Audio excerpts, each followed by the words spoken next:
যুবক ভাইরা, তার মানে নবীরা ভুলে না, আল্লাহ ভুলাইয়া দেয়।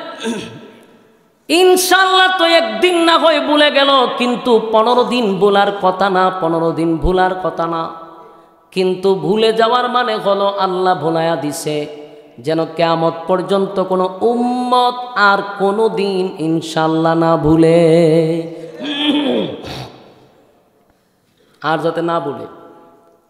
আমরা যখন মাহফিল শেষ বাড়িতে যাব, মাঝখানে হবে ইনশাআল্লাহ, ঠিক না? আমরা ঢাকায় যাব, ইনশাআল্লাহ বাড়িতে আসব, ইনশাআল্লাহ খানা খাইব, ইনশাআল্লাহ বিয়া করব। তোমার কথা কানা, সব জায়গায় ইনশাআল্লাহ বলতে হবে। ইনশাআল্লাহ শব্দের অর্থ কি জানেন? ইনশাআল্লাহ শব্দের অর্থ হলো আল্লাহ যদি চায়। বলুন, আল্লাহ যদি চায় তো আপনি বাড়িতে যাবেন, আল্লাহ যদি চায় ঢাকা যাবেন, আল্লাহ যদি চায় খাবেন, আল্লাহ যদি চায় বিবাহ করবেন। কিন্তু যদি ইনশাআল্লাহ ছেড়ে দেন, আল্লাহ চায় না, যদি আপনি বলেন আমি ঢাকায় যাব, ইনশাআল্লাহ বলেন নাই, আল্লাহ যদি রাস্তার মধ্যে চাকার তলে আপনারা ভালাইয়া দেয়, যাইবেন কেমনে? এই জন্য সব কথার মাঝখানে হতে হবে ইনশাআল্লাহ। ইনশাআল্লাহ আমরা যেন কোনো দিন না বলি। তাই নবীরে 15 দিন বুলাইয়া দিলেন। বুলানোর পরে নবীজি কান্দে আর বলে, জিবরাইল রে, 15 দিন পর্যন্ত আসলি না, গোটা মক্কা নগরীর মধ্যে আমার বিরুদ্ধে অপপ্রচার, আমারে গালমন্দ। মানুষ কয় আল্লাহ নাকি আমারে ভুলে গেছে, আমার রব আমারে ভুলে গেছে, আমার রব আমারে ভুলে গেছে। সত্যি কি মালিক ভুলে গেল? নবী যে 15 দিন ব্যথা পাইছে, কষ্ট পাইছে, 15 দিন নবী কাঁদছে রে, 15 দিন নবী কাঁদছে। আল্লাহ তার বন্ধুরে খুশি করার জন্য, আনন্দ দেওয়ার জন্য আল্লাহ তখন সাথে সাথে আমার তেলাওয়াতকৃত সূরা দুহা নাজিল করে। সূরা দুহা নাজিল করে বন্ধুরে বন্ধুর অভিমান বাগায়া দেয়। আল্লাহ কয়, বন্ধু মনে কষ্ট নিবেন না, 15 দিন আপনারে কান্দাইছি, 15 দিন আপনি কাঁদছেন। একদিকে কিয়ামত পর্যন্ত উম্মতি মুহাম্মদী আর কোনোদিন ইনশাআল্লাহ ভুলবে না, ভুলবে না। 2 নাম্বার হলো 15 দিন আপনারে কান্দাইলাম, বন্ধু আপনি মনে কষ্ট পায়েন না। মানুষ আপনারে বলে আমি নাকি আপনারে ভুলে গেছি। আল্লাহু ওয়াহদাহু লা শারীকা লাহু وأشهد أن سيدنا وسندنا وحبيبنا ومولانا محمدا عبد الله ورسوله أرسله بالحق بشيرا ونذيرا وداعيا إلى الله بإذنه وسراجا منيرا. أما بعد فأعوذ بالله من الشيطان الرجيم. ঢিলে দেন, হালকা ঢিলে রাখেন, পরে বন্ধ করেন। বিসমিল্লাহির রহমানির রহিম। আরো তুলেন, ঢিলে আরো দেন।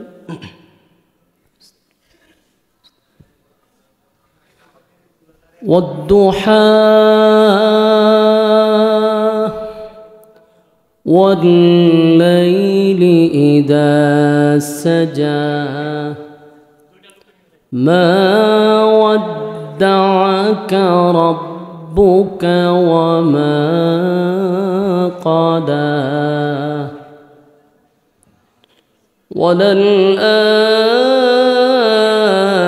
وللآخرة خير لك من الأولى.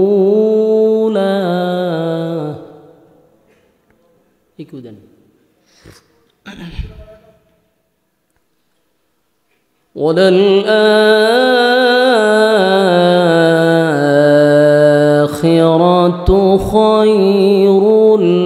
لك من الأولى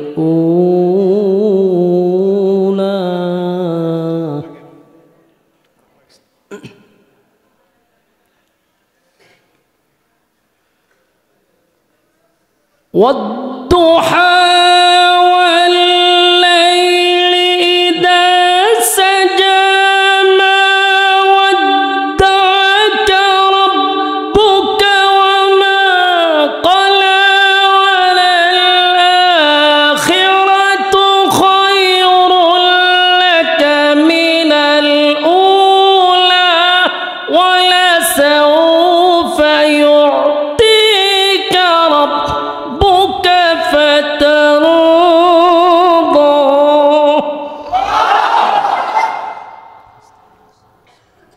এগুলো আর তুলেন, এগুলো একটু তুলেন, আর একটু তুলেন, আর একটু টানে।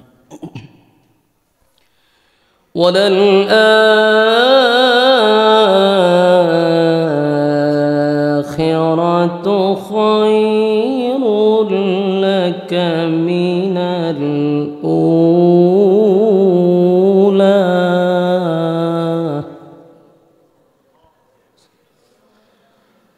وَلَسَوْفَ يُعْطِيكَ رَبُّكَ فَتَرْضَى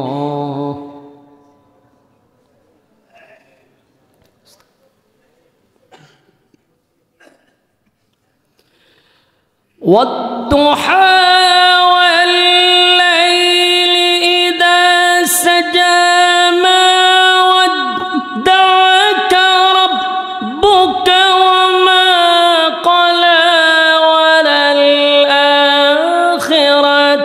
خَيْرٌ لَكَ مِنَ الْأُولَى وَلَسَوْفَ يُعْطِيكَ رَبُّكَ فَتَرْضَى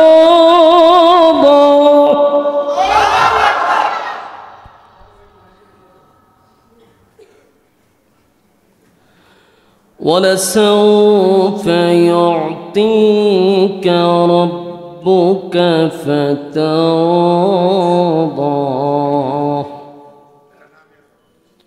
أَلَمْ يَجِدْكَ يَتِيمًا فَآوَى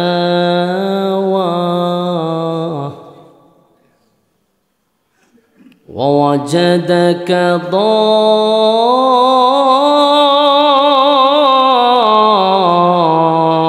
ضَالًّا فَهَدَى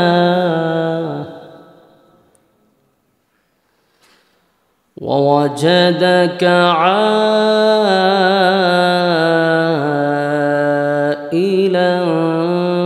فَأَغْنَى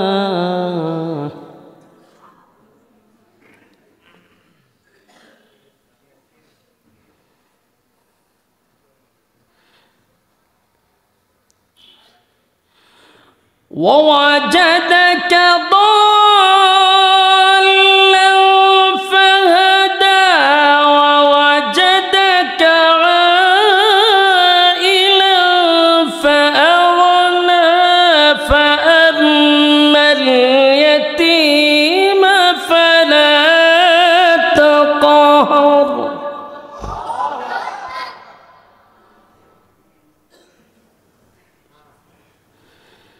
فأما اليتيم فلا تقهر وأما السائل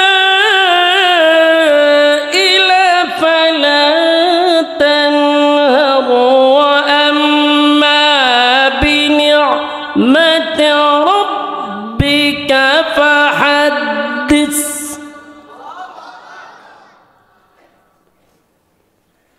وأما السائل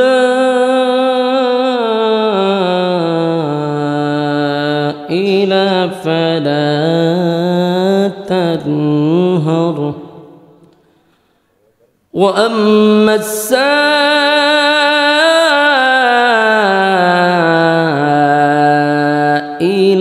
فلا تنهر وأما بنعمة ربك فحدث صدق الله العظيم আমি আপনাদের সামনে মহাগ্রন্থ আল কোরআনের একটা কমপ্লিট সূরা তেলাওয়াত করছি।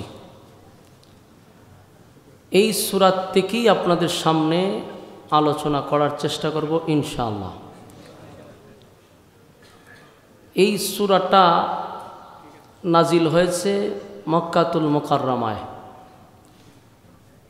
নাজিল হওয়ার কারণটা কি, কেন নাজিল হলো, কোন কারণে নাজিল হলো, এই বিষয়টা যদি আমরা আগে জানি তাহলে আলোচনা সামনের আয়াতগুলির তর্জমাগুলো শুনলে আমাদের সহজ হবে। আগে জানতে হবে কেন সূরাটা নাজিল হলো, কোন প্রেক্ষাপটে, কোন কারণে। মূলত এই সূরাটা নাজিলই হইছে উম্মতকে একটা শিক্ষা দেওয়ার জন্য এবং রাসূলকে খুশি করার জন্য। আল্লাহর রাসূলকে খুশি করার জন্য এই সূরা আল্লাহ নাজিল করছে। এই সূরার প্রতিটা আয়াতে আপনি যদি অর্থগুলোর দিকে খেয়াল করেন দেখবেন প্রতিটা আয়াত শুধু যেন রাসূলকে খুশি করছে। এটা নয়েজ বন্ধ করেন, প্রতিটা আয়াত নয়েজ বন্ধ করেন, প্রতিটা আয়াত যেন রাসূলকে আল্লাহ খুশি করছে। তবে আমরা শেষ পর্যন্ত যদি শুনতে পারি তাহলে একটা কমপ্লিট বিষয়ভিত্তিক আলোচনা করে যেতে পারে। এটা কি তাহলে ঠেলায়, হ্যাঁ এগুলা করেন কেন, পিছনে নেন, আমার এটি শিখায়েন না। মাইক জাগাত আছে, সাইর আঙ্গুল দূর দিয়ে টানে না, এটা কারণটা কি ধরেন দেন। মাউত তো ভালো, সম্মানিত সুধী, তাহলে আমরা এই সূরা থেকে কমপ্লিট আলোচনা শুনব ইনশাআল্লাহ। নয়েজ কমান, শীষ দেয় বুঝেননি, নয়েজটা কমান। সূরা দোহা নাজিল হয়েছে একটা ঘটনারে কেন্দ্র করে। এই ঘটনার থেকে উম্মত শিখবে এবং রাসূলকে আল্লাহ খুশি করছে। রাসূল সাল্লাল্লাহু আলাইহি সাল্লাম যখন কালেমার দাওয়াত দেয় তখন মক্কাতে তিনটা দল ছিল। এর মধ্যে একটা হইল দ্বিত্ববাদী, তিত্ববাদী, বহুবাদী। দ্বিত্ববাদী হলো 2 খোদায় বিশ্বাসী, তিত্ববাদী হলো 3 খোদায় বিশ্বাসী, আর বহুবাদী বহু খোদায় বিশ্বাসী। তো বহুবাদী যারা, এরা হলো মূর্তি পূজারী। মূর্তি পূজারীদের কাজ হইল এরা এক খোদায় বিশ্বাসী না। দেখবেন নিজের হাতে যেটি বানাইছে এটিও খোদা, সূর্য একটা খোদা, চন্দ্র একটা খোদা, খোদার অভাব নাই। এমনকি তুলসী গাছটারও ছাড়ছে না, এটাও একটা খোদা। বাস্তব না বাস্তব? সব জায়গাতে আর খোদা আছে, এই জন্য এদেরকে বলা হয় বহুবাদী। আর রাসূল দাওয়াত দেয় একত্ববাদী খোদার দাওয়াত। এখন মক্কার মানুষরা এটা নিয়ে খুব চিন্তিত যে আমরা জন্মের পর থেকে বাপ দাদার ধর্ম পালন করতেছি, আর আব্দুল্লাহর পুত্র মুহাম্মদ আমরা দাওয়াত দিল কিন্তু তাও খুদা মাত্র একজন, আর আমরার খুদার রিজার্ভই আছে 360 জন। তাহলে এর বক্তব্য বলে আমরা খুদা বেশি, মুহাম্মদের খুদা কম। বেশি খুদা থাকতে আমরা এক খুদার সাথে কেড়ে যুক্ত হইতাম। এটা নিয়ে তাদের একটা দ্বন্দ্ব। রাসূলকে বিভিন্নভাবে বাধা দিছে, রাসূল বাধা মানে নাই। অফার দিছে কি, আপনি দাওয়াত ছাইরা দেন, আমরার সাথে থাকেন, গাড়ি ছেলে গাড়ি দিমু, বাড়ি ছেলে বাড়ি দিমু, নারী ছেলে নারী দিমু। আপনি যদি মক্কার সর্দার হইতে চান, নেতৃত্ব দিতে চান, আপনাকে আমরা এটা বানায়া দিব। মক্কার সবচেয়ে সুন্দরী রূপসী নারী ছেলে নারী দিব, ধন সম্পদ চাইলে এটারও ব্যবস্থা করে দিব। কিন্তু আমাদের বাপদাদার ধর্ম নিয়ে আপনি কোনো মন্তব্য কইরেন না। আল্লাহ রাসূল বলছেন যা বলছো সব সহজ, দেওয়াটা স্বাভাবিক, কিন্তু সূর্যটা এক হাতে, চন্দ্রটা আরেক হাতে আনাটা সহজ না কঠিন? কোনোদিন সম্ভব? এই দুইটাও যদি আমার 2 হাতে দাও তাও কোনোদিন আমার মিশন থেকে চুল পরিমাণ সরব না। আপনার একটা পানির বোতল রাখেন, মাম পানির বোতল অথবা যে কোনো বোতল, টিউবওয়েল না। তো রাসূল বললেন আমি আমার মিশন থেকে আমি চুল পরিমাণও লড়ব না। এরা ব্যর্থ হয়েছে, গেছে আবু তালেবের কাছে। আবু তালেবের বুঝাইছে আপনার বাতিজার আপনি বুঝান। বাতিজারে বহুত বুঝাইছে, বাতিজা বলল যে না, আমার আল্লাহ পাঠাইছে এই কাজের জন্য, আমি কাজ ছাড়বো কেমনে। তখন তারা শুরু করলো বাধা দেওয়া, শুরু করলো গালমন্দ, বিভিন্নভাবে রাসূলকে বাধা দেওয়ার জন্য গালমন্দ শুরু করছে। এক পর্যায়ে তারা সিদ্ধান্ত নিল এইভাবে চলতে থাকলে তো আমাদের বাপ দাদার ধর্ম আর থাকবে না, তার সঙ্গে আমাদের বৈঠকে বসা দরকার। তো মক্কার যত বাসা বাসা মাথা আছে, যেটাকে আমরা বাংলাদেশের ভাষায় বলে বুদ্ধিজীবী। কি জীবী? বুদ্ধিজীবী চিনেননি? বুদ্ধিজীবীদের মুছ থাকে, চুল থাকে না মাথাত, বুদ্ধিয়ে গুতাইয়া চুল তুলে লিছে সব। একটা বুদ্ধিজীবীর মাথার চুল থাকে না, বুদ্ধি বেশি যে গুতাইয়া চুল তুলে লায়। এরকম কিছু বুদ্ধিজীবী আমরা বাংলাদেশও ছিল। এর নাম করা একটা বুদ্ধিজীবী আছিল শাহরিয়ার কবির উর্ফে মুরগি ছোড়া, ঠিক না? এও বাংলাদেশের একটা বুদ্ধিজীবী। চিন্তা করছেন নি কি বুদ্ধি দিত? মুরগি কেমনে চুরি করন যায়, মুরগি কেমনে সাপ্লাই দেওয়ান যায়। এরকম আবু জাহেলের যুগেও কিছু বুদ্ধিজীবী আছেন শাহরিয়ার কবিরের মতো। তো এই সব লোকগুলা একত্রিত কইরা রাসূলের সামনে বসছে, মানে বুদ্ধিজীবী লয়ে গেছে। রাসূলের সঙ্গে যখন তারা কথা বলা শুরু করছে, এদের কথা বলতে বলতে বলতে সব বুদ্ধিজীবীদের কথা শেষ। রাসূল একটা কথা কয়, সমস্ত বুদ্ধিজীবীদের কথা শেষ। এরা রাসূলের সামনে গেলে লজ্জিত হয়, অপমানিত হয়। রাসূল অপমান করে না, তাদের কথা আটকায়া যায়। এমন কথা রাসূল বলে উত্তর আর দিতে পারে না, কোনো প্রশ্ন উত্তর তারা তালাশ করেও পায় না। এইভাবে বৈঠক কয়েকবার করছে। শেষে তারা সিদ্ধান্ত নিল যে আমরা বড় লজ্জিত, আমরা এই পর্যন্ত যতবার মুহাম্মদের কাছে গেলাম আমরা হাইরা গেছি, আমরা লজ্জিত হই, তার সঙ্গে কথা বলে কোনোভাবেই আমরা পারি না। কথা বুঝতেছে? কথা বলা পারে না। আমরা কথা বলি ঠিক, কিন্তু এমন এক কথা বলে পরবর্তীতে আমরা উত্তরটা দিতে পারি না। কিন্তু আমরা যত প্রশ্ন করি উনি একটার পর একটা উত্তর দিতে থাকে, কিন্তু আমরা তো পারি না। তখন এদের মধ্যে এক বুদ্ধিজীবী বলল যে আমরা যদি কিয়ামত পর্যন্ত তার সাথে বৈঠকে বসি, টকশো করি, কোনোদিন আব্দুল্লাহর পুত্র মুহাম্মদকে আমরা হারাইতে পারবো না। কেন পারবো না? ওনার কাছে যে এলেম, এটা আসমানি এলেম। সুবহানাল্লাহ। আসমানি এলেমের সাথে দুনিয়াবি জাগতিক এলেম দিয়ে যুদ্ধ করা সম্ভব না। তখন বললো তো আমাদের করণীয় কি? আমরা তো জিততেইব, আমরা তো হারলে চলবে না।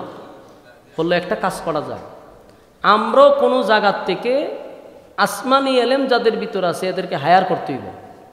এরকম কিছু লোক হায়ার কইরাই না, ওনার সাথে টকশোতে বসাইতে হবে। তো এরা করলো কি, বুদ্ধিজীবী তালাশ করতেছে যে আসমানি এলেম আছে এমন বুদ্ধিজীবী কোথায় পাওয়া যায়। উদ্দেশ্য হলো নবীরে হারানো। নবীর কাছে যে এলেম, এটা কি দুনিয়াবি এলেম? আপনারা একটা বাস্তব এক্সাম্পল। ভাই কথা কয়েন আল্লাহর রাস্তে, ভাই আমার সবচেয়ে বিরক্ত লাগে, কথা কয়েন না। প্রত্যেকের তবিয়ত আছে, তো আমার একটা মেজাজ হলো আলোচনার সময় কথা কয়েন না, তাহলে আমার মনোযোগ থাকে না। মনোযোগ দিয়ে শুনেন, কারণ গিচ্ছা কাহিনী আমি কোনো সময় ওয়াজও কই না। আমার ইজাবত যত ওয়াজ আমি করছি, তুখায় দেখেন যে উজুরে কোনো আজগবি গল্প করছে কিনা, কোথাও নাই, আমি করি না। কারণ আপনাদের সময়ের মূল্য আছে। প্রত্যেকটা মানুষ এখানে ব্যবসায়ী, চাকরিজীবী, রাতের ঘুম হারাম করে এখানে বসছেন কি আমার কাছ থেকে গিচ্ছা শুনবার লেগিয়া? এই জন্য এই জিনিসটা মাথায় রাখবেন, মনোযোগ দিয়ে শুনেন, ভালো লাগবে। রাসূল সাল্লাল্লাহু আলাইহি সাল্লাম তাদের সাথে কথা বলে আসমানি এলেম। যেমন বাস্তব একটা উদাহরণ দিই, গত 16 বছর যতগুলো টকশো হয়েছে, কয়েকজন আলেমদেরকে, একজন আলেমকে নিত টকশোতে, আর 5টা নাস্তিক থাকতো। উপস্থাপন যে করতো এটা শুদ্ধ নাস্তিক। 5-6 জন নাস্তিক বসা থাকতো, একজন আলেমরে নিত। উদ্দেশ্য তাদের একটাই, উলামায়ে কেরামদেরকে জাতির সামনে অপমান করা। কিন্তু আল্লাহর কি কুদরত দেখেন, 5টা নাস্তিক মিললেও একজন আলেমরে ইলাইতেও পারে নাই। আপনারা বিশ্বাস না করলে এখন এই টকশোগুলো আছে, যেমন আমাদের সাখাওয়াত হোসেন রাজি সাহেব, ওনার টকশোগুলো একটু দেখেন। 5টা 6টা নাস্তিক থাকতো, উনি একা ঠান্ডা মাথায় নাস্তিকদেরকে সাইজ করতো, উনি উত্তেজিত হইতো না। আরও আছে যেমন এনাতুল আব্বাসী সাহেব আছে, উনি তো এলেম আছে, কিন্তু বিষয়টা হলো উনি তো আজকে সিটটা যায়, যদি নাস্তিকরা কাছে থাকতো তাহলে ফিডানি শুরু করে তো টকশোতে। উনি তো মোবাইলে করে তো কাছে থাকে না। তো শাহরিয়ার কবির আব্বাসী সাহেব ধরছিল না, একবারে সাইজ করে ছেড়ে দিছে। তো কেমনে পারবো? আলেমদের কাছে যে এলেম, এটা আসমানি। বলুন এটা কি? আসমানি। কোনোভাবেই আমাদের 16 বছরও কোনো আলেমদেরকে টকশোতে হারাইতে পারে নাই। দেখেন আমরা যে একটা টকশোতে হারাইতে পারছে, পারে নাই। আসমানি এলেম।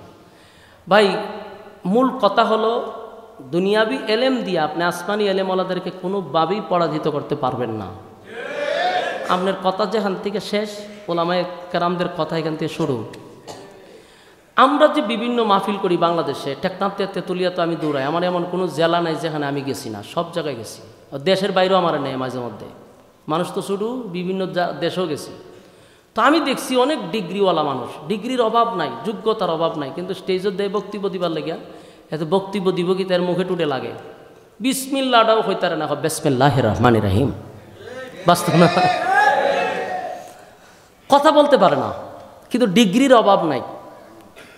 তো এটা একটা আলাদা যোগ্যতা, ঠিক না? তো মক্কার মানুষ গেছে 450 কিলোমিটার দৌড়াইয়া মদিনায় গেছে, কারণ মক্কায় নাই, সব বুদ্ধিজীবী তো শেষ, অহন গেছে মদিনায়, বুদ্ধিজীবী হায়ার করত। সেখানকার তাওরাতের আলেম, যারা তাওরাত রিসার্চ করে, পণ্ডিত, এদের কাছে গেছে, গিয়া বলল যে দেখেন 400-450 কিলোমিটার দৌড়াইয়া ক্লান্ত শরীর নিয়ে, বারাক্রান্ত মন নিয়ে আপনাদের সামনে আসছি। উদ্দেশ্য একটাই যে আমাদেরই বংশের, আমাদেরই রক্তের, আমাদেরই বাতিজা, এখন সে নিজেকে রাসূল দাবি করে, একত্ববাদী খোদা এক আল্লাহর দাওয়াত দেয়, বাপদাদার ধর্মের মধ্যে সুনকালি মারতেছে। আমরা অপারগ হইয়া আপনাদের কাছে আসছি, আমাদের সাথে চলুন, আপনারা টকশোতে বসবেন। তাওরাতের আলেম যারা, তারা তো আগের থেকে একটা নিউজ পাইছে, তাওরাত রিসার্চ করে যে একজন পয়গম্বর আসবে এবং উনি শেষ নবী হিসাবে দুনিয়াতে আসবে, এর আগের থেকে একটু সিগন্যাল পাইছে। তখন তারা যখন গেছে মক্কার থেকে, বলল ঠিক আছে আমরা বলি, আপনারা শুনেন। প্রথম কথা হলো, যার কথা বলতেছেন তার বংশটা কি কুরাইশ বংশের? তো সকলে কয় হ কুরাইশ বংশে। উনার নাম কি মোহাম্মদ? বলে হ মোহাম্মদ। ওনার দাদা কি বাইতুল্লাহর মুতাওয়াল্লি ছিল? আব্দুল মুতাল্লিব। বলে হ। একে একে তারা সব বলতেছে কিতাব দিকে দিকে, আর এরা খালি মাথা চুলাইতেছে। শেষে কয় আমরা একই করতাম, এরা তো সবই জানে। শেষে কইল জি আপনারা যে তত্ত্ব দিচ্ছেন সব মিলছে। তখন তাওরাতের পণ্ডিতরা বলল আমাদের যাওয়ার কোনো দরকার নাই, আমরা যা বুঝা বুঝে ফেলছি, যাওয়ার কোনো দরকার নাই, আপনারা আমাদের কাছ থেকে চলে যান 3টা প্রশ্ন নিয়ে। এই 3টা প্রশ্ন ওনাকে করবেন, উনি যদি 3 প্রশ্নের জবাব দিতে পারে তাহলে বুঝবেন উনি আল্লাহর পয়গম্বর, এতে কোনো সন্দেহ নাই। এই 3 প্রশ্নের জবাব কোনো নবী রাসূল ছাড়া কেউ দিতে পারবে না। এরা তো মনে অনেক কষ্ট যে আমরা আইছিলাম হারাইতে, আর উনি বলতেছে আমরা 3 প্রশ্ন করতাম। তো 3 প্রশ্ন করলে কী হইব? বলে 3 প্রশ্নের জবাব দিতে পারলে আপনারা যারা আসছেন আপনারাও কালেমা পইরা ঈমান আনবেন। বেজ্জিত হইছি নি? এখন কি করব? ব্যর্থ হইয়া 3 প্রশ্ন লইয়া মক্কায় আসছে। মক্কায় আইসা আবার এদের বুদ্ধিজীবী লইয়া একটা টিম গঠন কইরা রাসূলের সামনে গেছে। গিয়া কইল আমরা আসছি তোমার কাছে একটা সমাধানের জন্য। কি সমাধান? বলে আমরা সিদ্ধান্ত নিয়েছি, তুমি যেহেতু আমাদেরই বাতিজা, আমাদেরই বংশের, তুমি যে রবের দাওয়াত দাও আমরা সেই রবকেই মানতে চাই। তবে 3টা প্রশ্ন তোমাকে করব, যদি উত্তর দিতে পারো তাহলে আমরা কালেমা পড়ব। তো এটা তো খুশি সংবাদ না? কারণ যারা আসছে আর হইল মক্কার সব মাতা আসছে, মাতা। এটি যদি কালেমা পড়ে তাহলে আর বাধা দেওয়ার কেউ নাই। রাসূল অনেক খুশি হয়েছে। আল্লাহ রাসূল বলল কোনো অসুবিধা নাই, আপনার 3 প্রশ্ন আমার কাছে বলছেন, আগামী কালকেই আপনাদের 3 প্রশ্নের জবাব দিয়ে দিব। সোহা এরা 15-20 জন আসছিল, এরা চলে গেছে, বলে ঠিক আছে আমরা কালকে আসব। কিন্তু গঠন হইল রাসূলের কাছে সকালে জিব্রাইল আসতো, বিকালে আসতো, সব সময় আসতো। রাসূল সিদ্ধান্ত নিল জিব্রাইল আসলে আমি 3 প্রশ্ন বলবো, উত্তর দিয়ে দিবে, তাদেরকে জানায় দিব। কারণ রাসূল নিজের থেকে কোনো কথা বলেন না। এটা আপনাদের এই আকীদা আছে না আপনাদের? না রাসূল গায়েব জানে? রাসূল যদি গায়েব জানতো 3 প্রশ্নের জবাব দিয়ে দিত সাথে সাথে। যারা গায়েব রাসূলকে বলে গায়েব জানে, এদেরকে বলবেন যে সূরা দুহাটা কেন না, এর শানে নজুলটা বর্ণনা কর। 3 প্রশ্নের জবাব রাসূল সাথে সাথে কেন দিল না? যদি রাসূল গায়েব জানতো সাথে সাথে 3 প্রশ্নের জবাব দিয়ে দিত, কিন্তু বলছে আগামীকালকে। কিন্তু ঘটনাক্রমে জিব্রাইল সেদিন আসে নাই, 3 প্রশ্নের জবাব রাসূল দিতে পারে নাই। পরের দিন এরা আসছে, পরে বলছে যে আজকেও হবে না, আগামীকালকে। এরা আবার আসছে, রাসূল বলেন আজকেও পারবো না, আগামীকালকে। এইভাবে 1 দিন 2 দিন 3 দিন 4 দিন 1 সপ্তাহ জিব্রাইল আর আসে না। আচ্ছা 1 সপ্তাহ পর্যন্ত যাবার পরে কি এরা চুপ থাকবে? আপনারা ইমাম সাহেব যেই মসজিদের, ওনার কাছে যদি একটা মাসলা নিয়ে আসেন, ইমাম সাহেব যদি হয় বলে আচ্ছা আগামীকালকে জানাবো, আগামীকালকে আইসেন, ইমাম সাহেব আচ্ছা পরের দিন জানাবো, পরের দিন আইসেন, বলে এর পরের দিন জানাবো। আপনি তো 3 দিনও সহ্য করতেন না। ওই দোকানে গিয়ে আটবেন আর কইবেন যে আমরা যে একটা ইমাম সাহেব আনছে, ও অনর্থক, অযথা, উদি আমরা খাওয়াই আর বেতনটা দিই। বেচারা এলেম খালাম কিচ্ছু নাই, 3টা প্রশ্ন লইয়া গেছিলাম, বেচারা আমার 1 সপ্তাহ ধরে ঘুরাইতেছে, এই ইমাম সাহেব বিদায় করে না করে। আপনি তো পারেন না, খালি মাইক লইয়া বাড়ি যেতেন গা, সারা গ্রামে বদনাম করবেন ইমাম সাহেবের, ঠিক নেই? এরাও এই কামই করছে। তারা সারা গ্রাম গঞ্জে, বাজারে, হাটে, সব জায়গায় রাসূলের বিরুদ্ধে অপপ্রচার শুরু করছে। দেখছো, আমরা আগেই কইছিলাম সে নবী না, নাউজুবিল্লাহ। সে নিজেকে রাসূল দাবি করে, সে 3 প্রশ্নের জবাব দিতে পারে না, সে কি আমাদেরকে কালেমা পড়াইব? শুরু করছে সমালোচনা। সমালোচনা শুরু করছে, রাসূলকে গালমন্দ শুরু করছে। 1 দিন না, কতদিন?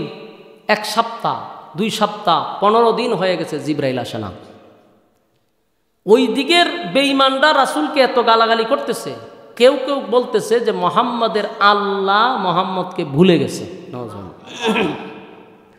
রাসূলের শাসি একটা আছে, আবু লাহাব্বার বউ, এটাই কয় যে মুহাম্মদ তোমার কাছে তো একটা শয়তান আসতো, ওনার আসে না? নাউজুবিল্লাহ আসেনি? কিন্তু কত খারাপ। আল্লাহর রাসূল ব্যতীত হয়ে গেছে। রাসূল নিজেও চিন্তা করেছে যে ঘটনাটা কি তা। জিব্রাইল সকালে আসে, বিকালে আসে, এখন আসে না কেন? রাসূল কান্না শুরু করছে। চতুর্দিক দিয়া সমালোচনা। আল্লাহ তখন রাসূলের কান্না দিক্কা জিব্রাইলরে পাঠাইছে।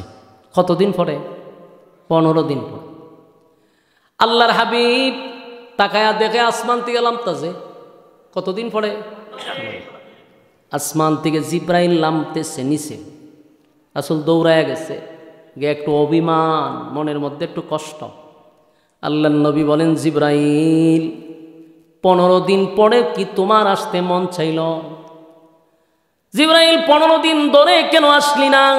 কোন কারণে 15 দিন আসলি না? জিব্রাইল কয়, হুজুর আমি আসতে চাই, কিন্তু আল্লাহ আসতে দেয় না। জিব্রাইল আসতে চায়, আল্লাহ আসতে দেয় না। আল্লাহর নবী চোখের পানি ছেড়ে দিয়া বলে, তাহলে কি মক্কার মানুষ যে আমারে বলছে যে আমার রব আমারে ভুলে গেছে, আমার রব আমারে ভুলে গেছে, কথা কি সত্য? জিব্রাইল রে, আমি কি অপরাধ করলাম? আমার মালিক আমারে ভুলে গেল, কারণটা কি? জিব্রাইল কয়, হুজুর আপনার আল্লাহ ভুলে নাই। জিব্রাইল কয়, আপনাকে মালিক ভুলে নাই, ভুলতে পারে না। নবী বলেন, গোটা মক্কা নগরীর অলিতে গলিতে, শহরে বন্দরে, সব জায়গায় আমার বিরোধিতা চলতেছে, আমার নিয়ে গালমন্দ করতেছে, আমার নবুয়ত নিয়ে কথা বলতেছে। এমন কি আমারে বলে আমার রব নাকি আমারে ভুইলা গেছে। জিব্রাইল রে, কেন আসলি না? জিব্রাইল কয়, হুজুর আপনার কাছে 15 দিন আগে মক্কার মানুষ 3টা প্রশ্ন নিয়ে আসছিল, আপনি তাদেরকে বলছেন আগামীকালকে বলবেন, এই কথাটা আমার মালিকের কাছে পছন্দ হয় নাই। কথা বুঝতেছেন? আমার মালিকের কাছে পছন্দ হয় নাই। নবী গো, আপনি তো তাদেরকে বলতে পারতেন যে আগামীকালকে বলবো ইনশাআল্লাহ। ইনশাআল্লাহ শব্দটা আপনি ছেড়ে দিলেন, তাই আমার মালিক বড় অপছন্দ করছে। আমার মালিক এই জন্য আমার আটকায় রাখছে। ইনশাআল্লাহ কেন বললেন না? এখন প্রশ্ন হইল, নবী না হয় একদিন ভুলে গেল ইনশাআল্লাহ বলতে, এই জন্য কি 15 দিনই ভুলে গেছে? 15 দিন তো ভুলার কথা না, কিন্তু 15 দিনেই নবী ইনশাআল্লাহ বলে নাই। এর কারণ হলো নবীরা ভুলে না, নবীদেরকে ভুলায়া দেয়। কথা হয় না? আমাদের আকীদা হলো সমস্ত নবী রাসূলগণ মাসুম, তাদের কোনো গুনাহ নাই, গুনাহ নাই। নবীরা ভুল করলে এই ভুলটা আল্লাহ নিজে করায়, কারণ উম্মত এখান থেকে শিক্ষা গ্রহণ করবে। নবী যদি ভুল না করতো আমরা শিখতাম কোথার থেকে? আপনারা যে নামাজ পড়েন, নামাজে ভুল হলে সেজদা দিতে হবে, এটা জানলেন কোথার থেকে? আগে নবীর আল্লাহ ভুল করাইছে, এরপরে শিখাইল নবীজি নামাজে ভুল হলে এইভাবে সেজদা দিতে হয়। আমরা শিখছি, ঠিক না? কাজা নামাজ দিয়ে ফরন লাগে, এটা ভাইছেন কো? নামাজ যদি সময় শেষ পরে কাজা পড়বেন, এটা ভাইছেন কোনে? নবী যদি নামাজ না ছাড়তো তাহলে কি ভাইতেন? এটার একটা গণনা আছে। একবার যুদ্ধের থেকে নবী আসছে, ক্লান্ত শরীর লইয়া সাহাবায়ে কেরামদেরকে নিয়ে যুদ্ধের ময়দান থেকে আসছে। রাস্তার মধ্যে সাহাবীরা বলতে সাহস পায় না যে হুজুর শরীরটা ক্লান্ত, একটু যদি বিশ্রামের সুযোগ পাইতাম, কিন্তু এই কথা বলার সাহস পায় না। মোবাইলগুলো সাইলেন্ট করেন। এই কথা বলার সাহস তো সাহাবায়ে কেরাম পায় না। একটা অজুহাত দেখাইয়া বললেন, হুজুর গুড়াগুলি উটগুলা একটু খাবার খাইতে চায়। রাসূল বুঝতে পারছে যে তোমরা শরীর ক্লান্ত, আচ্ছা তো শুয়ে থাকো। রাস্তার এক পাশে সাহাবায়ে কেরামদেরকে বললেন, একটু শুয়ে থাকো, তোমরা একটু ঘুমাও, আমি একটু বিশ্রাম নেই। আর হযরত বেলালকে বললেন, বেলাল রে তুই ঘুমাইবি না, ফজরের সময় আমাদেরকে জাগ্রত করবি, আমরা সবাই ঘুমাইলেও তুই ঘুমাইবি না বেলাল, ফজরের সময় আমাদেরকে ডেকে উঠাবি। সব সাহাবায়ে কেরাম ক্লান্ত শরীর, সবাই ঘুমায় গেলেন, আমার নবীও ঘুমাইলেন। কিন্তু নবীরা ঘুমাইলেও চোখ ঘুমায়, কিন্তু অন্তর ঘুমায় না। সেদিন ঘটনা কি ঘটল? সবাই ঘুমায় গেল, এমন ঘুমাইল, হঠাৎ করে নবী চোখ মেলে দেখে সকাল 8টা বাজে গেছে, ফজরের নামাজ গেল। আল্লাহর নবী পাগল হয়ে গেছে, ঘটনা কি রে? বেলাল কোথায়? দেখে বেলালও ঘুমায়, সাহাবায়ে কেরাম ঘুমায়, বেলালও ঘুমায়। আল্লাহর নবী আশ্চর্য হয়ে গেছে, হায় হায় ফজর গেল কোথায়? আল্লাহর নবী আশ্চর্য হয়ে গেল। হঠাৎ করে জিবরাইল আলাইহিস সালাতু ওয়াস সালাম নবীর সামনে হাজির। আল্লাহর নবী বলে, জিবরাইল আমরা ঘুমাইলাম, ফজর কোথায় গেল রে? বেলাল রে কয়, বেলাল রে তোরে না বলছিলাম সজাগ থাকার জন্য, তুই কেন ঘুমাইলি? বলে, নবী গো আমি তো ঘুমাইছি না, আপনারা যেমন সজাগ হইতে পারেন নাই, আমারও ঘুমে ধরছে, আমিও কইতে পারি না। আমি তো আসিলাম দারোয়ান হিসাবে, কিন্তু আমি যে কখন ঘুমাইছি এটাও জানি না। হযরত উমর তো একটু রাগ বেশি। উমর কই, হুজুর বেয়াদবি মাফ করবেন, আমরা না ঘুমাই গেছি। আমনে না নবী, আমনে না চোখ ঘুমায় অন্তর ঘুমায় না, তা আমনে তো কইতে পারতেন। রাসূলকে কথা তো সত্য, আমার চক্ষু ঘুমায় অন্তর ঘুমায় না, কিন্তু আজকে বুঝলাম না আমার অন্তর শুদ্ধ ঘুমাই গেল, কারণটা কি? এমনি জিবরাইল আসছে, জিবরাইল রে ডাক দেয়া হয়, জিবরাইল রে ঘটনা কি? বলো ঘটনা কিছুই না। বলে আমরা ঘুমাই রইলাম, তুমি জিবরাইল তো আয়সা আমাদেরকে ডাক দিতে পারতা। বলে আমি আসতে চাই, মালিক আসতে দেয় না। জিবরাইল আলাইহিস সালাতু ওয়াস সালাম বললেন, নবী গো আপনি যদি আজকে ফজরের নামাজ না ছুটে যাইতো, কিয়ামত পর্যন্ত আপনার উম্মত মুসিবতে পড়ে যাইত। উম্মত যদি এক ওয়াক্ত নামাজ ছুটে যাইতো, উম্মত পাগল হয়ে যেত যে ফরজ শেষ। কিন্তু আপনাকে আল্লাহ নামাজ ছুটাইয়া দিয়া আবার খাজা নামাজ পড়ার সিস্টেমটা চালু করে দিল। নবী যদি নামাজ না ছুটতো আমরা জীবনে খাজা নামাজ তো খাই পাইতাম। আমার যুবক ভাইরা, তার মানে নবীরা ভুলে না, আল্লাহ ভুলাইয়া দেয়। ইনশাল্লাহ তো একদিন না হয়ে ভুলে গেল, কিন্তু 15 দিন ভুলার কথা না, 15 দিন ভুলার কথা না। কিন্তু ভুলে যাওয়ার মানে হলো আল্লাহ ভুলাইয়া দিছে, যেন কিয়ামত পর্যন্ত কোনো উম্মত আর কোনো দিন ইনশাল্লাহ না ভুলে, আর যাতে না ভুলে। আমরা যখন মাহফিল শেষ বাড়িতে যাব, মাঝখানে হবে ইনশাল্লাহ, ঠিক না? আমরা ঢাকায় যাব, ইনশাল্লাহ বাড়িতে আসব, ইনশাল্লাহ খানা খাইব, ইনশাল্লাহ বিয়া করব। তোমার কথা কেন? সব জায়গায় ইনশাল্লাহ বলতে হবে। ইনশাল্লাহ শব্দের অর্থ কি জানেন? ইনশাল্লাহ শব্দের অর্থ হলো আল্লাহ যদি চায়। বলুন, আল্লাহ যদি চায় তো আপনি বাড়িতে যাবেন, আল্লাহ যদি চায় ঢাকা যাবেন, আল্লাহ যদি চায় খাবেন, আল্লাহ যদি চায় বিবাহ করবেন। কিন্তু যদি ইনশাল্লাহ ছেড়ে দেন, আল্লাহ চায় না। যদি আপনি বলেন আমি ঢাকায় যাব, ইনশাল্লাহ বলেন নাই, আল্লাহ যদি রাস্তার মধ্যে চাকার তলে আপনারা ভালাইয়া দেয়, যাইবেন কেমনে? এই জন্য সব কথার মাঝখানে হতে হবে ইনশাল্লাহ। ইনশাল্লাহ আমরা যেন কোনো দিন না বলি। তাই নবীরে 15 দিন বুলাইয়া দিলেন। বুলানোর পরে নবীজি কান্দে আর বলে, জিব্রাইল রে, 15 দিন পর্যন্ত আসলি না, গোটা মক্কা নগরীর মধ্যে আমার বিরুদ্ধে অপপ্রচার, আমারে গালমন্দ। মানুষ কয় আল্লাহ নাকি আমারে ভুলে গেছে, আমার রব আমারে ভুলে গেছে, আমার রব আমারে ভুলে গেছে। সত্যি কি মালিক ভুলে গেল? নবী যে 15 দিন ব্যথা পাইছে, কষ্ট পাইছে, 15 দিন নবী কাঁদছে রে, 15 দিন নবী কাঁদছে। আল্লাহ তার বন্ধুরে খুশি করার জন্য, আনন্দ দেওয়ার জন্য আল্লাহ তখন সাথে সাথে আমার তেলাওয়াতকৃত সূরা দুহা নাজিল করে। সূরা দুহা নাজিল করে বন্ধুরে বন্ধুর অভিমান বাগায়া দেয়। আল্লাহ কয়, বন্ধু মনে কষ্ট নিবেন না, 15 দিন আপনারে কান্দাইছি, 15 দিন আপনি কাঁদছেন। একদিকে কিয়ামত পর্যন্ত উম্মতি মুহাম্মদী আর কোনোদিন ইনশাআল্লাহ ভুলবে না, ভুলবে না। 2 নাম্বার হলো 15 দিন আপনারে কান্দাইলাম, বন্ধু আপনি মনে কষ্ট পায়েন না। মানুষ আপনারে বলে আমি নাকি আপনারে বলে গেছি, না বন্ধু, বলি নাই, বলি নাই, বলি নাই। সূরা দুহা নাজিল করে আল্লাহ 2টা কসম করছে। জোরে কোন কয়টা? 2টা কসম করছে, 2টা কসম। প্রথম কসমটা হলো ওয়াদ-দুহা ওয়াল-লাইলি ইযা সাজা। আল্লাহ বলেন ওয়াদ-দুহা, দিনের আলোর কসম, দিনের আলোর কসম, দিনের আলোর কসম, দিনের আলোর কসম।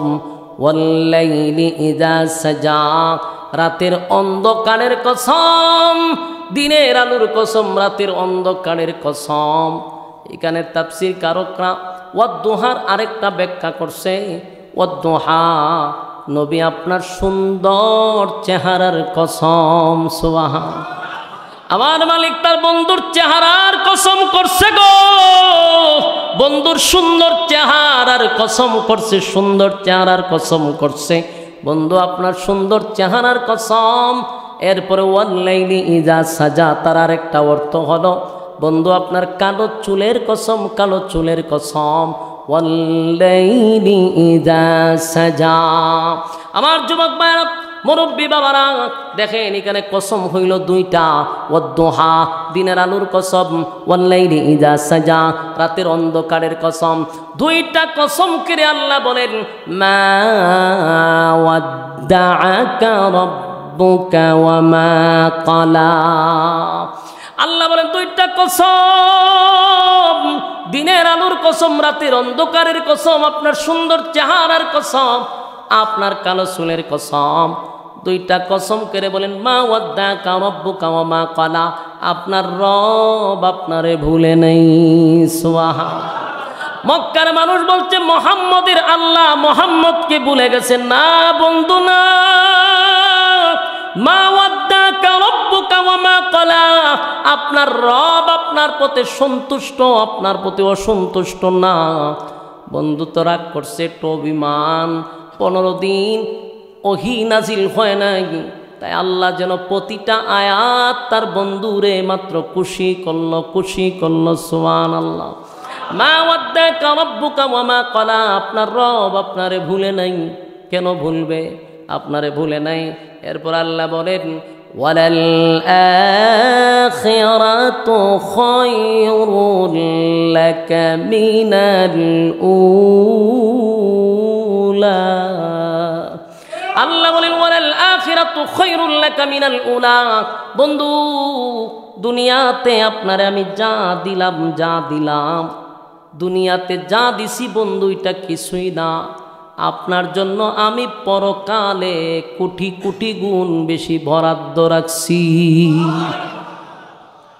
এই আয়াত থেকে আরেকটা কথা স্পষ্ট, ওয়ালাল আখিরাতু খায়রুল লাকা মিনাল উলা।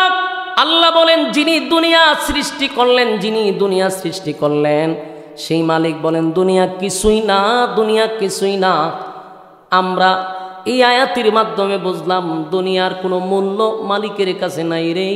আল্লাহ কয় দুনিয়া কিছুই না, পরকালে আপনার জন্য আমি বরাদ্দ রাখছি এর থেকে হাজার হাজার গুণ বেশি। সুবহানাল্লাহ। আমার যুবক ভাইরা, প্রতিটা আয়াতের দিকে লক্ষ্য করবেন, প্রতিটা আয়াত কিন্তু নবীরে নিয়া আল্লাহ বন্ধুরে খালি খুশি করতেছে। এর পরের আয়াতে বলেন ওয়ালা সাউফা ইউতিকা রাব্বুকা ফাতারদা। এরপর আয়াতে আল্লাহ বলেন ওয়ালা সাউফা ইউতিকা রাব্বুকা ফাতারদা। বন্ধু, আপনারে আমি অচিরেই খুশি করব। এই আয়াতের তাফসীর কারকরা বলেন অচিরেই আল্লাহ খুশি করবেন তার বন্ধুরে। ওয়ালা সাউফা ইউতিকা রাব্বুকা ফাতারদা। এই আয়াতের ব্যাখ্যা, এই আয়াতের 3টা কারণ হতে পারে। 1 নাম্বার কারণ হলো আল্লাহ নবীর হাতে মক্কা বিজয় দিবে। সুবহানাল্লাহ। এই ওয়ালা সাউফা ইউতিকা রাব্বুকা ফাতারদা এর ইঙ্গিত হতে পারে, এটা বোঝাইতে পারে যে আমি আপনাকে পরবর্তী মক্কা বিজয় করার ঘোষণা দিলাম, এটা একটা ইঙ্গিত।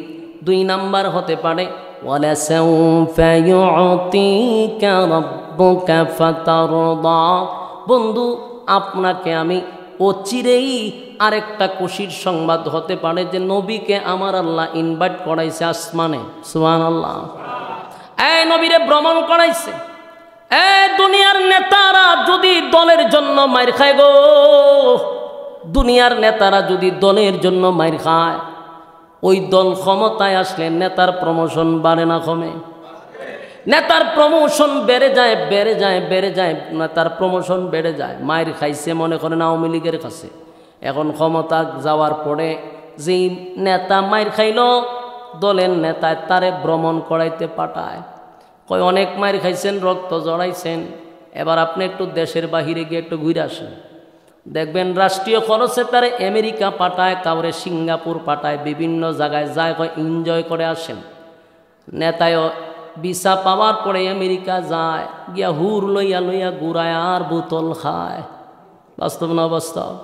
পাঠাইছে তো এনজয় করার লেগা, তো নেতায় গিয়া কি খায়? বোতল খায় এনজয় করে, দেশ বিদেশে ভ্রমণ করে, কারণ মাইর খাইছে। মাইর খাইয়া এখন বোতল খায়, কারণ প্রমোশন বাড়ছে না কমছে? প্রমোশন বেড়ে গেছে। কথা বুঝুন না আপনারা? না বিরক্ত লাগতেছে? আমি বুঝতেছি কিছু মানুষের বিরক্ত লাগতেছে। লড়াচড়া করুন কেরে, লড়াচড়া করলে তো বোঝা যায় বিরক্ত হইতেছে। লম্বা সময় ধরে আপনারা বসে আছেন, আমি জানি হাজতের দরকার আছে, তাই বেশি লড়াচড়া করেন না। আপনারা বিরক্ত হইলে আমি ছেড়ে দিব, অসুবিধা নাই। অসুস্থ শরীর নিয়ে আপনাদের সামনে কথা বলতেছি, তা আপনারা যদি আগ্রহ কম থাকে তাহলে বয়ান করে লাভ আছে? অনেক মানুষ দাঁড়ায় আছে, আপনারা তো আরামে বইছেন, ওই বহু মানুষ গেটের বাইরে খাড়া রয়েছে। আমার যুবক ভাইরা দিলের কান লাগায়া কথাগুলি শুনেন। আল্লাহ কয় বন্ধু, দুনিয়ার সিস্টেমটা হলো দলের জন্য মাইর খাইলে দল তারে প্রমোশন বাড়ায়া দেয়, দল বিভিন্ন দেশে তারে ভ্রমণ করায়। আল্লাহ কয় আমার বন্ধু আমার দল করছে, আমার বন্ধু আমার দল করতে গিয়া তাইফের ময়দানে রক্তাক্ত হয়েছে, আমার বন্ধু আমার দল করতে গালমন্দ শুনছে, আমার বন্ধু আমার দল করতে গিয়া মাইর খাইছে। তাই আমি আল্লাহ আমার বন্ধুর প্রমোশন বাড়ায়া দিব,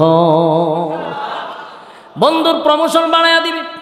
এবার আল্লাহ বলেন আমার বন্ধুরেও আমি ভ্রমণ করাইব, ভ্রমণ করাইব, ভ্রমণ করাইব, বন্ধুরে আমি ভ্রমণ করাইব। কিন্তু দুনিয়ার নেতারা দুনিয়ার ভিতরে ভ্রমণ করে রে, আমার বন্ধুরে আমি দুনিয়ায় ভ্রমণ করাবো না। স্পেশাল প্রাইভেট কার দিয়া প্রথম বাইতুল মুকাদ্দাসে নিয়ে গেছে, সেখানে নিয়ে একটা উপাধি দিল ইমামুল মুরসালিন, সমস্ত নবীদের ইমাম, সমস্ত নবী রাসূলগণের ইমাম। আল্লাহ সেখান থেকে আরেকটা স্পেশাল প্রাইভেট কার দিয়া বন্ধুরে নিয়ে গেল প্রথম আসমানে, এরপরে আরেকটা প্রাইভেট কার দিয়া দ্বিতীয় আসমানে, তৃতীয় আসমানে, এইভাবে চতুর্থ, এরপরে আস্তে আস্তে আস্তে আস্তে 7 আসমানের উপরে নিয়ে দাঁড় করাইছে। সুবহানাল্লাহ। দুনিয়ার নেতারা দুনিয়ায় ভ্রমণ করে রে, কিন্তু বন্ধুরে আমি দুনিয়ায় ভ্রমণ করাবো না। স্পেশাল প্রাইভেট কার দিয়া 7 আসমান টপকাইয়া সিদরাতুল মুনতাহা নামক একটা জায়গায় রাসূলকে নিয়ে রাখছে। সুবহানাল্লাহ। প্রতি আসমানে এক একজন ফেরেশতার সঙ্গে নবী কথা বলছে, প্রতি আসমানে কথা বলছে। জিব্রাইলের সঙ্গে সাথে সফর সঙ্গে ছিল জিব্রাইল, এই জন্য জিব্রাইল তো সাথেই ছিল। মিকাইলের সঙ্গে কথা বলছে, ইসরাফিলের সঙ্গে নবী কথা বলছে। নবী কয় আমি গিয়া দেখি ইসরাফিল সিংহা লইয়া দাঁড়ায় আছে। ইসরাফিল এত বড়, আল্লাহর হাবিব বলেন আমি দেখি হাতের মধ্যে সিংহা নিয়ে দাঁড়ায় আছে। এই সিংহা এত বড়, এত বড়, এত বড়, তামাম পৃথিবীর সব মানুষ এক একটা ছিদ্র দিয়া ঢুকতে পারবে। সুবহানাল্লাহ। আল্লাহর নবী বলেন আমি সালাম দিলাম, একবার না, দুইবার না, 3 বার সালাম দিলাম, কিন্তু ইসরাফিল আমার সালামের উত্তর দিল না। আমি আশ্চর্য হয়ে গেলাম, ইসরাফিল আমার দিকে তাকায় না, সালামের উত্তর দেয় না। সব ফেরেশতারা সালাম দেয়, উত্তর দেয়, কিন্তু ইসরাফিল সালাম দেয় না, উত্তরও দেয় না। আল্লাহর নবী এবার বুঝতে পারছে ঘটনা ভিন্ন।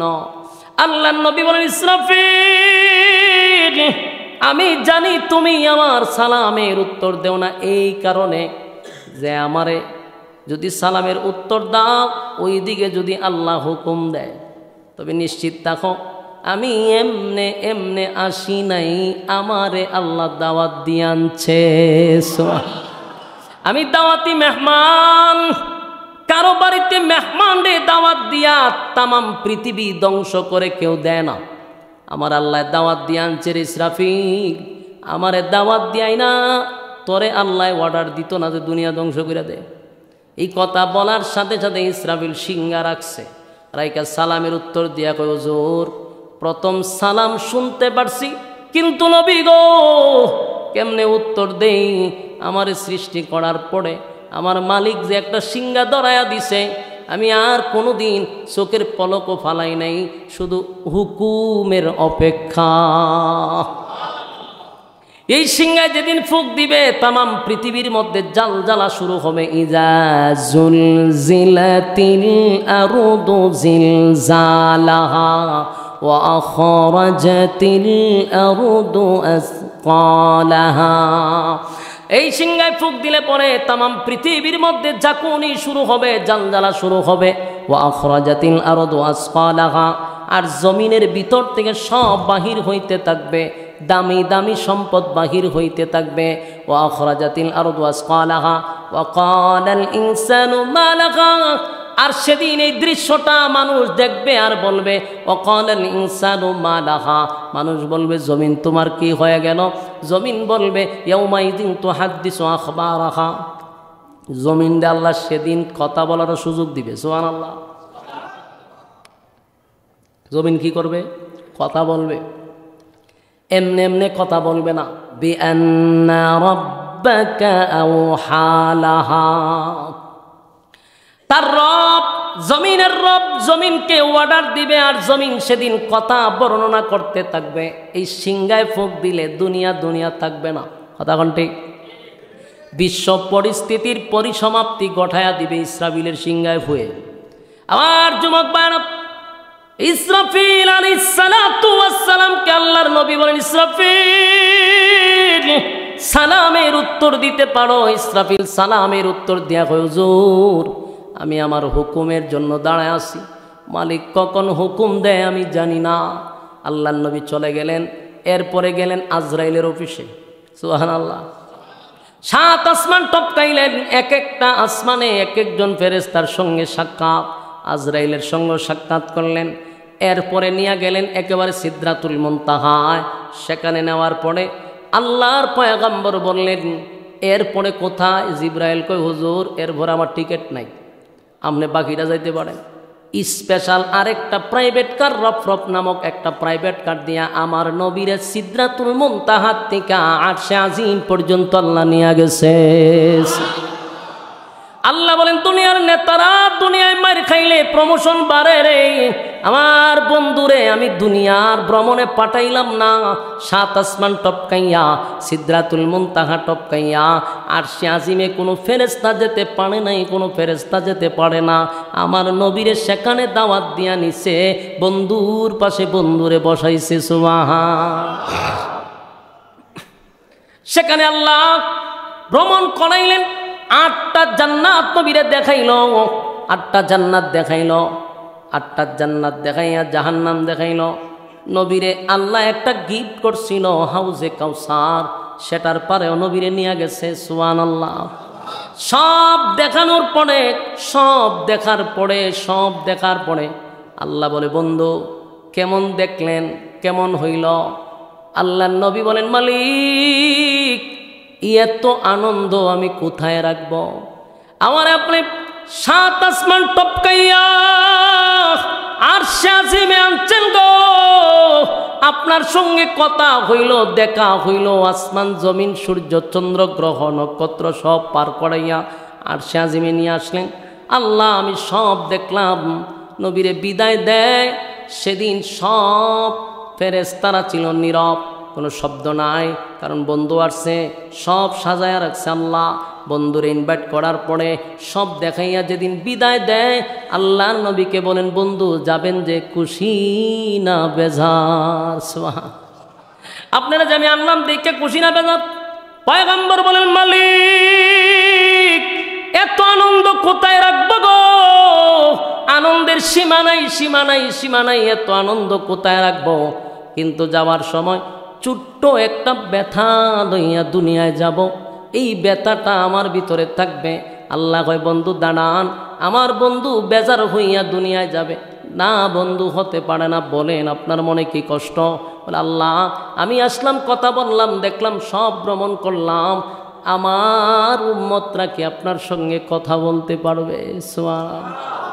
আল্লাহ বলে বন্ধু মনে কোনো কষ্ট রাখবেন না, আপনার এই কষ্টটাও আমি দূর করে দিব। নামাজ দিয়া দিলেন, 5 ওয়াক্ত নামাজ, এই নামাজ নিয়ে যান। আপনার উম্মতেরা যখন নামাজে দাঁড়াবে আপনার সঙ্গে কথা হইছে আরশে আজিমে, আপনার উম্মতের সঙ্গে কথা হবে দুনিয়ায়। সুবহান। আপনার উম্মতরা যখন নামাজে দাঁড়াবে তেলাওয়াত করবে তার তিলের সাথে, তখন আমি আল্লাহর সঙ্গে তার কথা বলতে থাকবে, কথা বলতে থাকবে। সুবহানাল্লাহ। আমার নবী খুশি হইয়া জমিনে ফিরলেন। আল্লাহ কয় বন্ধু ওয়ালা সাউফা ইউতিকা রাব্বুকা ফাতারদা। এই মেরাজ হতে পারে একটা কারণ, আরেকটা কারণ তাফসীর কারকরা উল্লেখ করছেন হাশরের মাঠে আল্লাহর নবী দেখবেন উম্মতেরা জাহান্নামে জ্বলে। আল্লাহ সেদিন বলবে বন্ধু আপনারে খুশি করব। নবী সেদিন বলবে মালিক কেমনে আমারে খুশি করবেন? আমার একটা গুনাহগার উম্মত যদি জাহান্নামে থাকে আমি নবীকে আপনি খুশি করতে পারবেন না। আল্লাহ সেদিন বলেন ওয়ালা সাউফা ইউতিকা রাব্বুকা ফাতারদা, শীঘ্রই আপনাকে খুশি করব। সেদিন আমার নবীরে আল্লাহ সুপারিশ করার মতো পাওয়ার দিয়া দিবে। সুবহানাল্লাহ। এই কারণগুলো হতে পারে। এরপর আয়াতে বলেন ওয়ালা সাউফা ইউতিকা রাব্বুকা ফাতারদা আলাম ইয়াজিদকা ইয়াতীমান ফাআওয়া। আল্লাহ বলেন বন্ধু আপনি কি এতিম ছিলেন না? আমার যুবক ভাইরা এই কথাগুলি আল্লাহ কেন তুললেন? এই কথাগুলি আমার মালিক কেন তুললেন? আল্লাহ তো এই কথা না বললেও পারতেন, কথা কোন ঠিক নেই।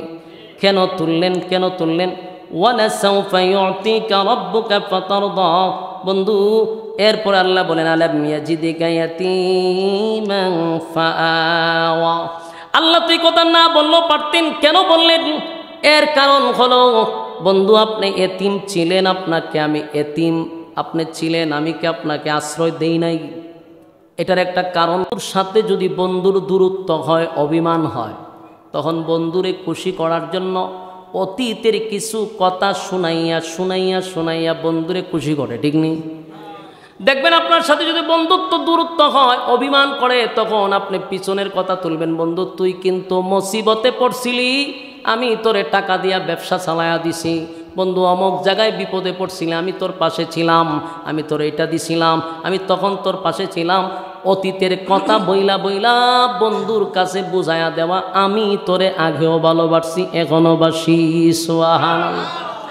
আল্লাহ রাব্বুল আলামিন বলেন আলাম ইয়াজিদিকা ইয়াতীমান ফাআওয়া। আপনি এতিম ছিলেন, আমি আপনাকে আশ্রয় দিছি। সুবহানাল্লাহ। এরপর আল্লাহ বলেন ওয়াজাদাকা দাল্লান ফাহাদা। আল্লাহ প্রথম বলেন এতিম ছিলেন, পরে বলেন বন্ধু আপনি তো নিঃস্ব ছিলেন। বন্ধু আপনার যে অবস্থা ছিল, পথ হারা অবস্থায় আপনি ছিলেন, আমি আপনাকে পথ দেখায়া দিছি। এই যুবক ভাইরা, আল্লাহ বলেন ওয়াজাদাকা দাল্লান ফাহাদা।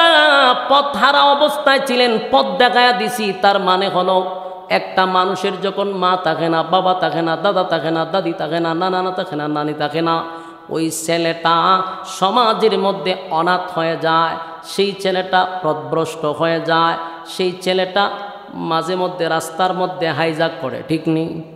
শিক্ষাগত যোগ্যতা নাই, কারণ তার দেখার মতো কেউ নাই। আমার কথা কি বুঝতেছেন?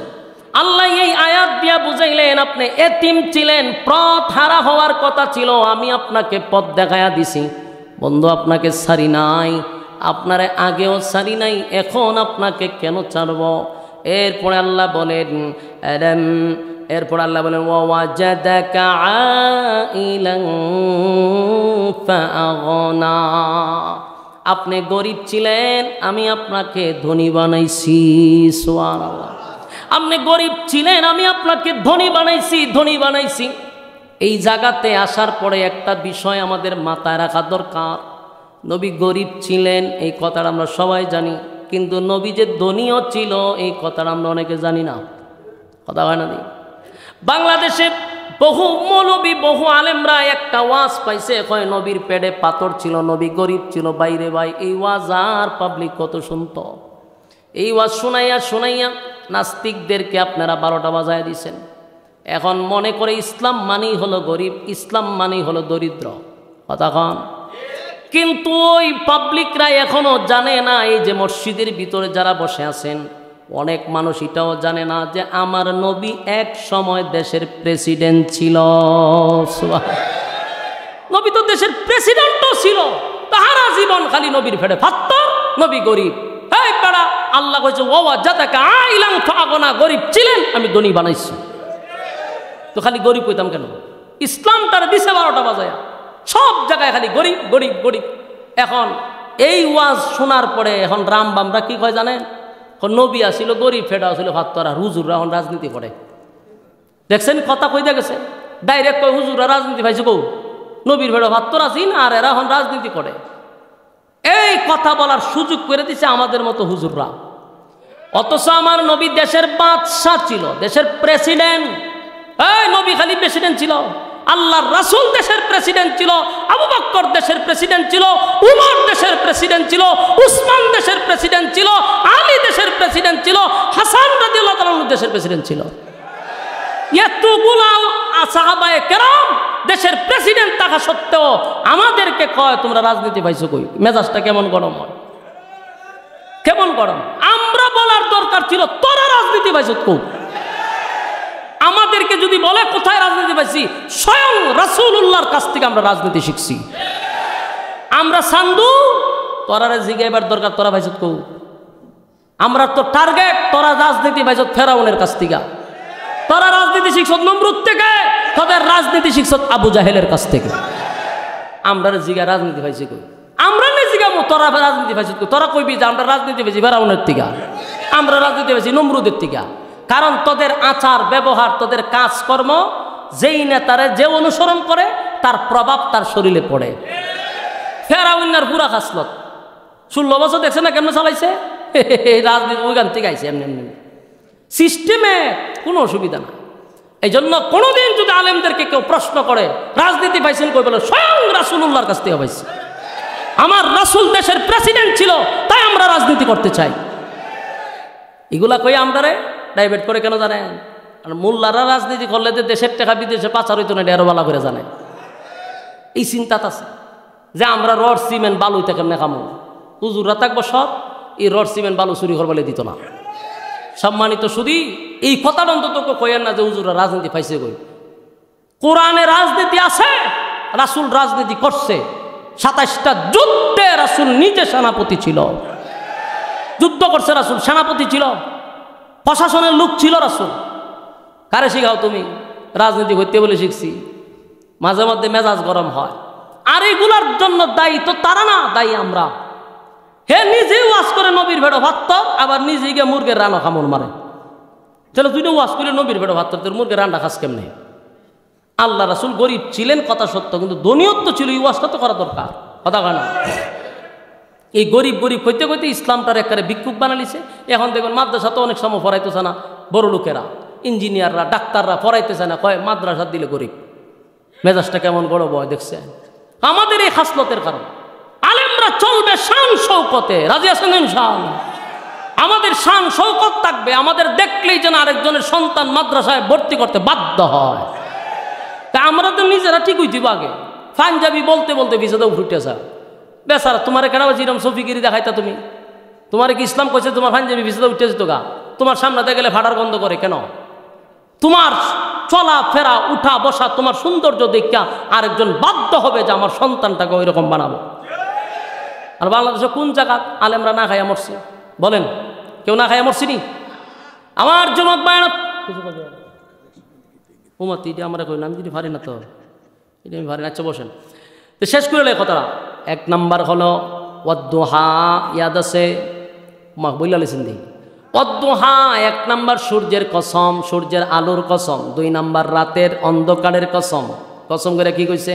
নবীর বইলা লিছে, মা ওয়াদ্দাআকা রাব্বুকা ওয়া মা ক্বালা। আপনার রব আপনাকে ভুলে নাই, ভুলে নাই, ভুলে নাই। এতক্ষণের আলোচনায় আপনি কি বুঝলেন? প্রতিটা আয়াত আমার নবীর জন্য আল্লাহ নাজিল করছে, শুধুমাত্র বন্ধুরে খুশি করার জন্য, ঠিক কিনা? আর জমাক বায়না, 15 দিন নবী কাঁদছে গো। নবীর চোখ দিয়া মুক্তার দানার মতো চপটপ করে চোখের পানি পড়ছে। আল্লাহ কয় আমার বন্ধুর চোখের পানি বরদাস্ত করতে পারি না, তাই তো সূরা দুহা নাজিল করিয়া বন্ধুর মনটারে বড় করে দিছে। আল্লাহ কয় বন্ধু প্রতিটা আয়াত শুধুমাত্র আপনাকে খুশি করার জন্য। আমার নবীর আল্লাহ খুশি করে দিল, আমার নবীর আল্লাহ খুশি করে দিল। যুবক ভাইরা আমার, আজকের এই আলোচনার থেকে আরেকটা কথা বুঝলাম, ওয়াজাদাকা আইলান ফাআগনা। নবী এক সময় গরিব ছিল, আমার নবীরে আল্লাহ ধনীও বানাইছে। কথা কোন ঠিক নেই? ফাআম্মাল ইয়াতীমা ফালা তাকহার। আল্লাহ বলেন এতিমদের প্রতি তোমরা কঠোর হইও না। এই গাজীপুরে এই এলাকায় এতিম আছে না নাই? এতিমদের প্রতি কঠোর হবেন না। আপনার সন্তান, আপনি যদি মারা যাইতেন, আপনার 2টা সন্তান মনে করেন মারা গেলেন, 2টা সন্তান বাবা হারাইল। যেই সন্তান বাবা হারাইছে সেই সন্তান বুঝে বাবার গুরুত্ব কত। মা নাই বাবা নাই এমন সন্তান যদি দেখেন, মাথায় হাত বুলাইয়া দিবেন। অনেক সময় তাদেরকে খাওয়ানোর চেষ্টা করবেন আর মাথায় হাত বুলাইয়া দিবেন। আল্লাহর নবী বলেন যারা এতিমদের মহব্বত করে, এতিমদের পাশে থাকে, আমি নবী তাদের সঙ্গে জান্নাতে থাকবো। এতটুকু দূরত্ব, সুবহানাল্লাহ। এই জন্য আল্লাহ বলেন আলাম ইয়াজিদিকা ইয়াতীমান ফাআওয়া, এতিমদের প্রতি আপনি কঠোর হইয়েন না। ওয়া আম্মাস সাইলা ফালা তানহার, আর দরিদ্র মানুষ, সাই যারা, ভিক্ষুক যারা, যাদের টাকা পয়সা নাই, তাদের সঙ্গেও আপনি কঠোর ব্যবহার করতে পারবেন না, তাদেরকে তাড়ায়া দিবেন না, তাদেরকেও তাড়ায়া দিবেন না। ওয়া আম্মা বিনিউমাতি রাব্বিকা ফাহাদ্দিস, আপনার রব আপনাকে যেই নিয়ামত দিছে, আপনি নবী সেই নিয়ামতের শুকরিয়া আদায় করবেন। সুবহান।